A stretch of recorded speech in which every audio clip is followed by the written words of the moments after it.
Hey guys, Mr. Jalapeno here with another episode of The Bondo Chronicles. So whenever I repair trim around the house, be it baseboard or casing, I always get people saying that it's better to, to just replace it. So what do y'all think? Is it easier to repair or replace? Let me know.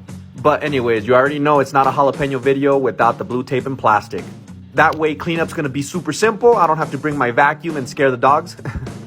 So after you lay your plastic, you want to make sure if you're addressing a gouge like I am here in this video, make sure you remove any loose material. This is MDF board, right? So you don't want to put product over loose material because it's just going to fall off and it's not going to adhere really good to the damaged area there. And here is the star of the show, Mr. Bondo.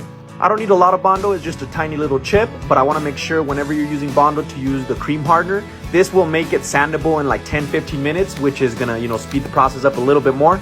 Compared to wood putty and ready patch, which take hours to dry, well, at least enough to sand.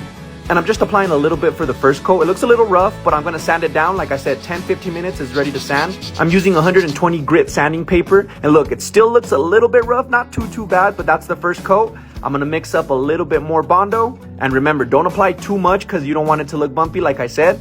But after I do the second coat, I wait another 10-15 minutes, but this time I'm using 320 grit sanding paper. It's a little bit finer because sometimes that 120 might be a little bit too rough and you might see some, the scratches that it makes on the baseboard here. I'm using a foam roller to apply the paint, that way I don't have any brush marks. Just don't forget to prime the Bondo, and then look, the blue tape actually pulled a little bit of the wall paint, but the homeowner luckily did have the wall paint handy there.